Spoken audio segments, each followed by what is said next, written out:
This is the High School Football America podcast for June the 10th, 2024. I'm Jeff Fisher. The High School Football America podcast is brought to you by GameStrat, America's premier sideline instant replay system with outstanding reliability and faster speed than Huddle Sideline. Video transfers instantly in GameStrat, and its connection stays strong throughout. Other great GameStrat features are seamless video controls, video telestration, and play filtering. Setup is easy in just 10 minutes, and it only takes one person to operate. Plus, GameStrat has awesome customer service, along with different plans priced right for every coach's budget. Mention High School Football America when you talk to the fine folks at GameStrat, and they'll give you a High School Football America friends and family discount. To get a demo, go to GameStrat.com, or you can click on the GameStrat banner ad located on every page of HighSchoolFootballAmerica.com. Alrighty. Championship chat continues on the High School Football America podcast, and we're going to go to Northern California right now, Truckee, California, by Lake Tahoe, and talk about the back-to-back state champs.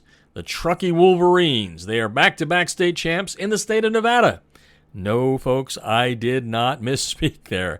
They are a Northern California team that's won state titles 2 consecutive years in the state of Nevada. That's neighboring Nevada. And Josh Ivens is going to join us right now in the First Place Spirit Spotlight to talk about the incredible run that he's had. 22-game win streak coming into 2024.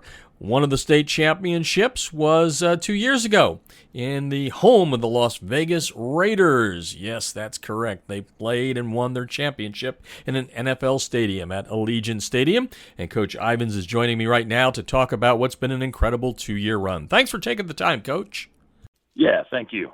Appreciate it. Let's talk about why a Northern California team near Lake Tahoe has done very, very well in the Nevada high school football landscape. So can you explain that to the listeners around the country about Truckee, California in Nevada? Yeah, a question that comes up a lot, and especially when you win a state championship, people get a little frustrated. But we've been in the NIAA, I believe, since 1981. And we actually had a stint back in like the 1950s. That's kind of where we started when the school opened up. We're just so close to the state line, and we live on the east side of the Sierras. So it makes travel pretty difficult in the winter to go over the summit into like the Sacramento areas and the foothills.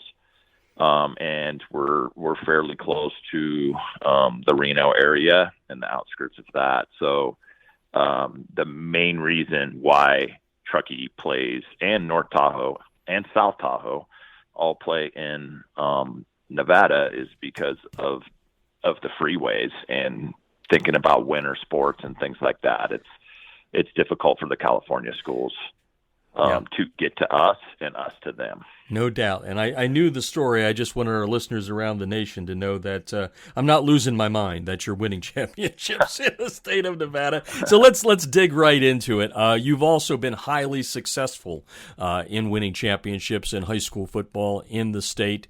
I think last year's was number 14, if I'm correct about that. And I think that's the 5th most in Nevada high school football history. So let's talk a little bit about the history of Truckee High School in football and how football fits into the fabric of your community. Well, like I mentioned before, the 1950s, Jim Brayler started the football program. We were not very good when we first started, but had some success at the end of the 50s. Then got transported kind of into the California realm once we started having success. I don't know what happened. If Nevada pushed us out, there's not a lot of information there. But we were like 20 years in the CIF. Through the 60s, we were not successful at all. 1970 rolls around. Coach Stewart comes in, kind of turns the program around, have a ton of numbers, running actually 3 teams. And then the school split into Truckee and North Tahoe. And North Tahoe is a little school on the lake there. They used to come to Truckee. So that happened, I think, in 1974-ish.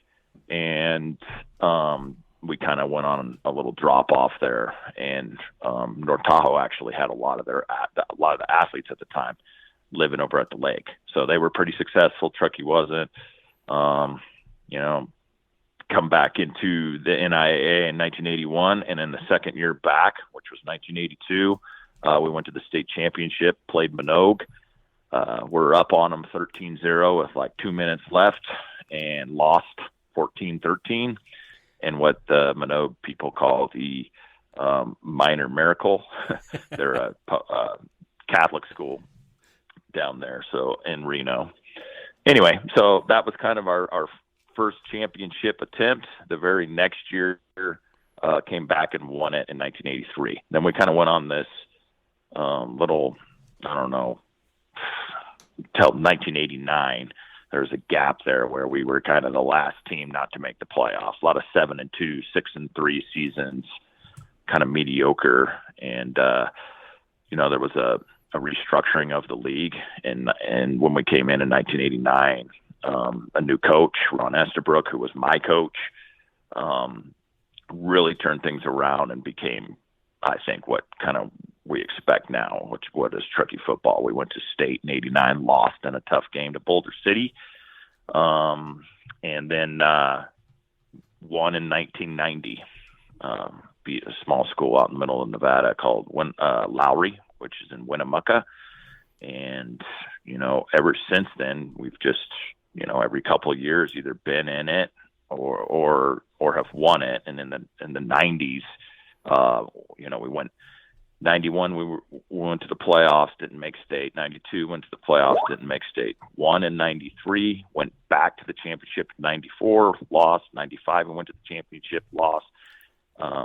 96. By now, Coach Schaefer, Bob Schaefer, who was the longest tenure in Truckee history, 18 seasons, 170 wins, really built up the program to the next level over the mid 90s all the way through 2012. So I don't know how interested people are, but 96 we won it, 97 we didn't make it, 98 we won it, 99 we didn't make it, 2000 didn't make it, but then we're back in 01 and we won. We went back in 02 and lost, did not make it in 03, won in 04, 05, back-to-back championships. I'm trying to get to this little lump of time towards Schaefer's. I love it. You're like a history teacher here. It says physical education on your signature on my email I got here, but I love that you're a history teacher. Well, with we love football, our football at least. in Truckee, No, go anyway, ahead. the Go last ahead. 4 years of last 5 years of Coach Schaefer's career, who's very, I guess, well known in our area, and everybody loved him. We won. We went in 08 and lost, and then we won 4 championships in a row, 09, 10, 11, and 12. And then he retired after 2012. I took it over in 2013, but I was on his staff for, a lot of years. I started coaching in 1993 under my old coach, Estabrook, and I've kind of been around a long time. That's why I have all this history in my head. I love it. Meaningless information probably to many. But I guess the history of the coaches and the wins and all that stuff leading up to 2013, to me, when I took over, it didn't start very well. So to be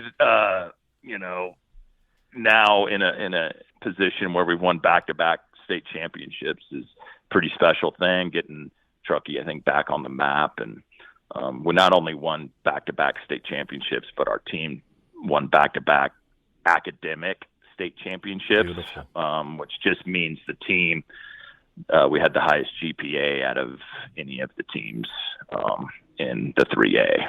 No, and that's important, right? It's student athlete, not athlete. It's student athlete. And Coach, I love the history lesson there and getting people to know. That's the one thing that we've been able to do over the last. This is our 20th year, so I've got a lot of junk in my brain too. That sometimes comes from out of my mouth, and people are like, "What the heck are you talking about?" It's like, well, it eventually comes together because we tell the story of America through the lens of high school football. Josh Ivens is on the line right now. Truckee's head coach, back-to-back 3A titles in the state of Nevada, and certainly, Coach, you're the one doing the interview, but you got to have a staff there that does it too. You're an alum, obviously. Tell us a little bit about the coaching staff. Let's get some people in here by name that have made a difference for you guys, especially over the last 2 years with these titles. Well, first of all, I got to mention my offensive line coach, Ken Faree. He played at Dartmouth, moved to this area, I want to say mid-2000s, and, was on Coach Schaefer's staff, and then they moved. And then when I took over the spot, they made their way back to Truckee, and he's been on my staff since 2014. And, if you know anything about football, your offensive line coach is very important piece to it. And secondly, I've had some really good defensive coordinators. Currently is Mike Healy, who works here at the high school, and he's a younger coach, full of energy, knows his stuff. He graduated from UC Davis, played football there, and he's up in this area with his family, and so him for sure. And then my other D coordinator from the other championship in 2022, Jim Doty, who's pretty recognizable to quite his one of he played at UC Davis back when Coach Peterson was there. The coach who coached at Boise went on to Washington. So he's just a wealth of knowledge throughout all the years. His kids came through, and his son graduated in 2023. So he kind of hung it up after his son, and we're lucky to have Mike come in and kind of pick up where he left off. Another guy who is a Truckee graduate, Nick Fertitta. He's the quarterback coach, but kind of my ears up in the box, and I guess an assistant offensive coordinator. We do a lot of game planning together and pass stuff, and then another alumni, Eric Wicks, is our D-line coach. He played it with Nick actually in 94 and 95 here at Truckee. We got a lot of alumni, down through all of it. We got some dads, Matt Estabrook, who his dad, I played for his dad, and his son Matt is now on my coaching staff as well, and he's been by my side through a lot. He's a great man, and lucky to have him on my staff. So, what made the difference then for you? Josh Go ahead. I'm Birnbaum sorry. is my last coach. That's okay. My last coach up. on staff was Josh Birnbaum, defensive back coach. I didn't want to get anybody not in that list. No. I thought I heard a stop there, so I hopped in there. But I was just curious. You said there was some struggle there, and now you guys are at the top of the heap. What were some of the things in your mind and in the staff's mind that happened that kind of turned it to the point where you guys have had such a great 2-year run? Oh man, it's hard to pinpoint it because you want to just pull one or two things out, but there's a lot of things. I think the first thing was we had a really bad loss in the playoffs in 2021 where we hosted Fernley, a traditional team we play, and kind of have a rivalry with them. Went up on them 16 points, I think, and in the fourth quarter, and then they just scored like 28 unanswered points. Ouch. Boom, boom, boom. Had a kickoff return, had an onside kick, and then they ran. I mean, it went from, hey, we're advancing to we were fighting for our life in that game, and we scored with just seconds, minute, I should say, or so on the clock, and went for two for try to win, and we missed it. So we lost to Fernley by a point. Came in the next Monday, the kids were devastated, but they all, just said that's not happening again. And just the commitment level. We always have pretty good commitment here, but I think the commitment level and like the off-season stuff just went to the next level with that group. They took all the stuff serious as far as, weight training, and a lot of them ran. I would say probably one of the bigger things is I started coaching track and pulling all these kids to track. Mm-hmm. And that has made a huge difference in our team speed, along with kind of this new concept out there, which you're from Chicago, so you might kind of know sprint-based football. Mm-hmm. I don't know if you know Coach Dixon. He's from Illinois, somewhere out there. Don't know him, but I understand the sprint. And I'll tell you what, track and football go hand in hand, just like I believe wrestling and football go hand in hand. But continue. Yes. Yeah, and our wrestling program's turning around, but it's not where it needs to be at this point. But the coach is trying his best, and I agree. I think the three of those are pretty good. Even though we have a pretty good baseball program, and a good portion of our guys play baseball too. I just like my kids playing sports in the spring, and not, I'm not the coach. It's like, you need to be in, doing extra in the weight room and stuff like that. We just say, hey, go play another sport. We got quite a few kids playing lacrosse, and then the rest, I'm like, you got to come out for track. And there's a small portion of kids that aren't doing anything in the spring as far as sports, but they're weight room guys, and so there's that. And I think the commitment to the classroom, really changed things. Like the kids taking the academic championship serious. For a football team to have a 3.6 GPA is pretty remarkable. Yeah. And kudos to you and your staff. Yeah. That's fantastic. I love it. Josh Ivens is on the line. Kids, they bought in. Yeah, but you also convinced them they had to do that. Yes.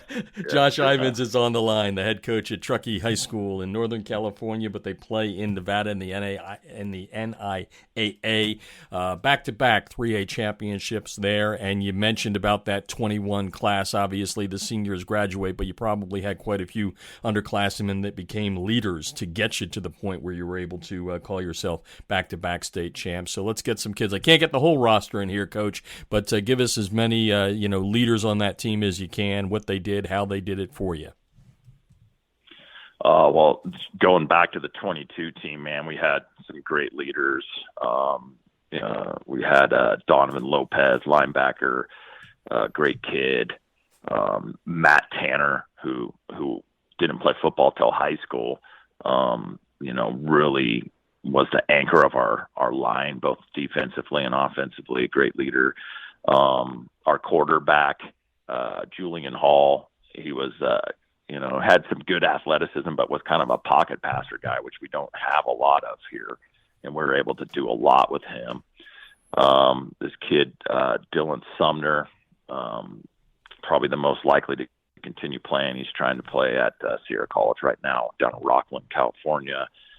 Just stud athlete, very physical football player. I have to mention my son. He wasn't a captain or anything, but he had some unfortunate stuff go. Was our starting halfback coming into the season, and then had this weird, freakish, blood clotting take place in his shoulder area, and that's a whole nother podcast. But bottom line is, we didn't even think my kid was going to play his senior year. He was on blood thinners for a good portion of the summer, and and into September, and he got cleared to play after he had surgeries and stuff, and so just so blessed to have my son come back and play, and then win a championship in the Raiders venue with my son, and he scored a couple touchdowns in that game. It was just a incredible experience. One of those experiences, I don't know if it can get any better. I was, contemplating if I was going to come back the next year, and go out on a high note. Yeah. And we came back, and now we're undefeated. So it was last year, and just a whole, lot of things, that were 21 seniors in that 22 group. So you come in the next year going, man, we got a lot to replace leadership wise and athletically, and shoot, the next team just hopped right in. And, that was kind of like the template set, next group up. And they've just done a really good job of falling into place, this team. And again, we lose, just to call a couple more names, Max Ellemeyer, 2 years defensive player of the year in Nevada, was a stud for us. He graduated this year. Miles Kelly, kind of the heart and soul of our defense. And this kid, Luke Trotter, who was one of our running backs in 22, and then last year kind of changed his role over to more of a big time receiver for us. So, I'd love to mention all of them, but that's kind of the core, the group, that helped turn the culture around and kind of where we're at, and there's more. And again, I mentioned my son because, the specialness of that taking place and kind of his struggles to get back on the field his senior year. Yeah, no doubt. Father and son. I've done a lot of those interviews through the years, and there's nothing more special than a dad and a son, or sons, depending on the number there, of playing and coaching together and learning how to work that father-son, with dad and coach. What do you call them and all that? So I'll ask you that way. What did you make him call you? Were you dad or coach on the field? We never really discussed that. I mean, when he's trying to, it was dad mostly with both of my boys.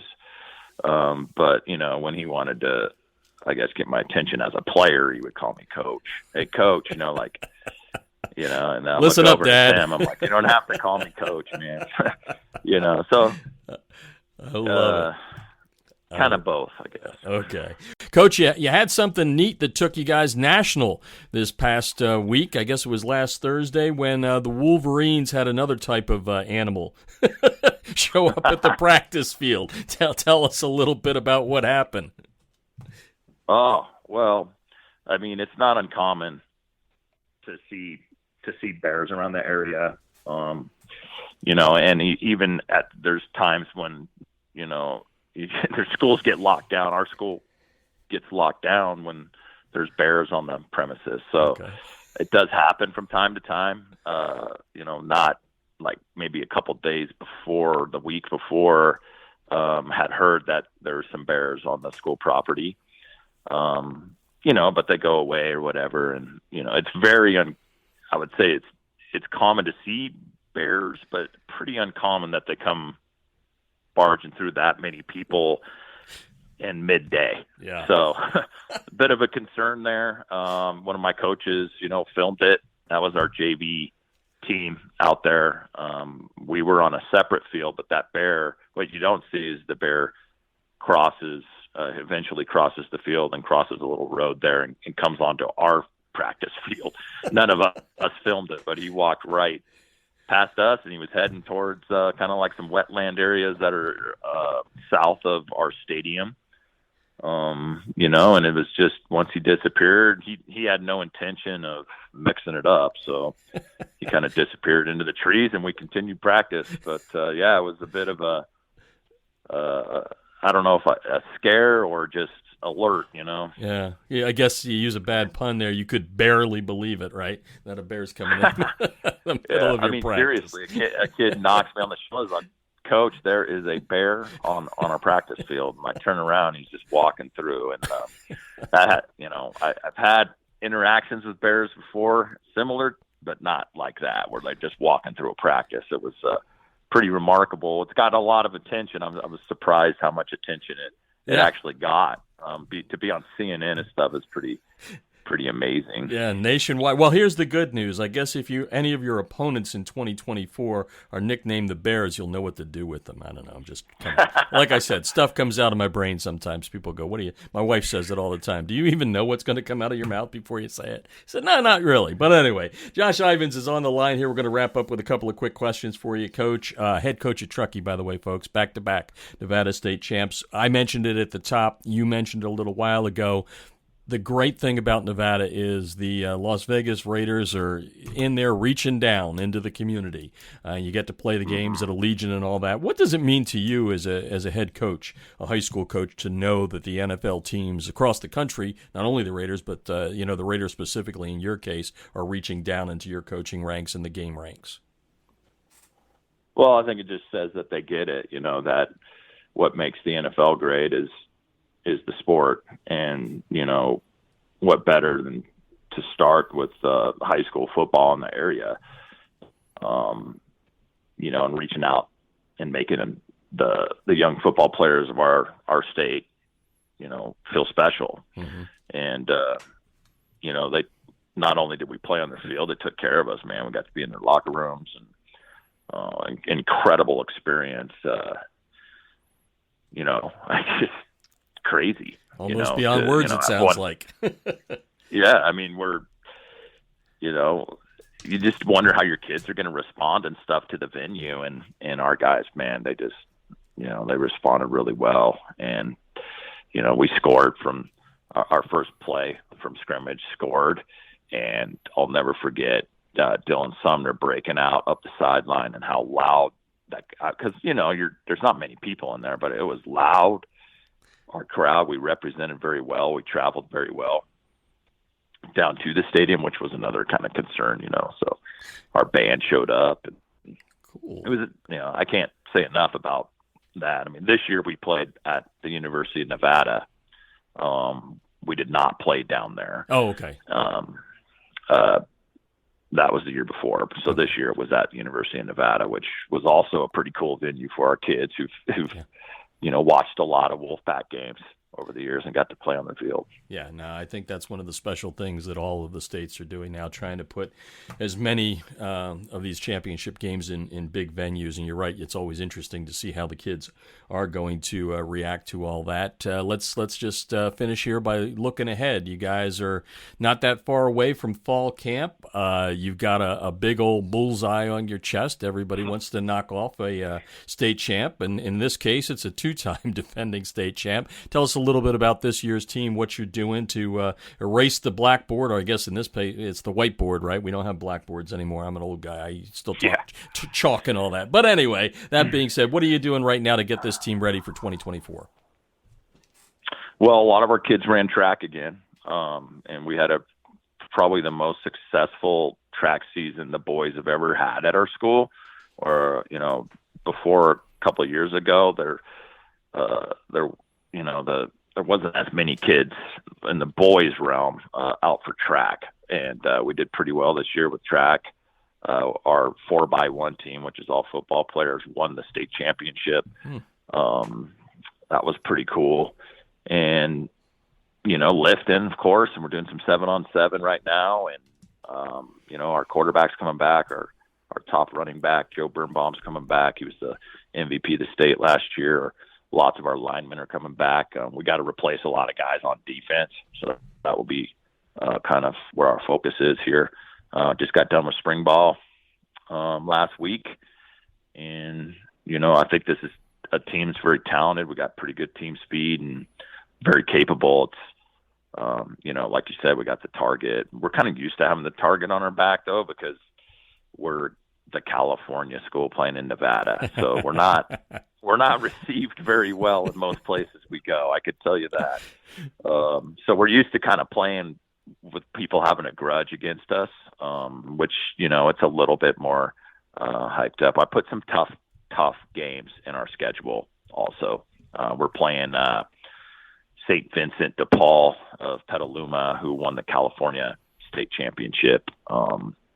In week 3, we're playing them. That's going to be kind of a good measuring stick to see where we're at this year. And then DeMonte Ranch Arena is really strong usually, and we're opening up with them, and they're a bigger school down in Reno. So we got some tough games to see where we're at early and see if we got what it takes. Yep, 22-game win streak heading into 2024. Coach, we really appreciate you taking the time to visit with us today, and look forward to seeing what you guys can do, see if you can get that three-peat here in 2024. So Thanks for taking the time, Coach. Well, thank you for reaching out. And I guess, how did you hear about us?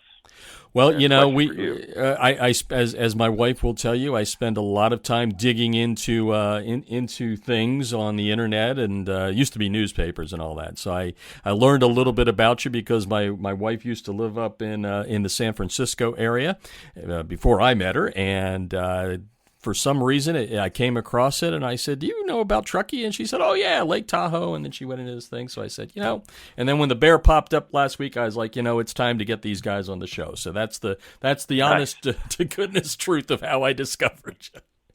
And for appearing on the High School Football America podcast, Coach will receive a personalized fan gear pack from First Place Spirit Wear, the official outfitter of High School Football America and our podcast.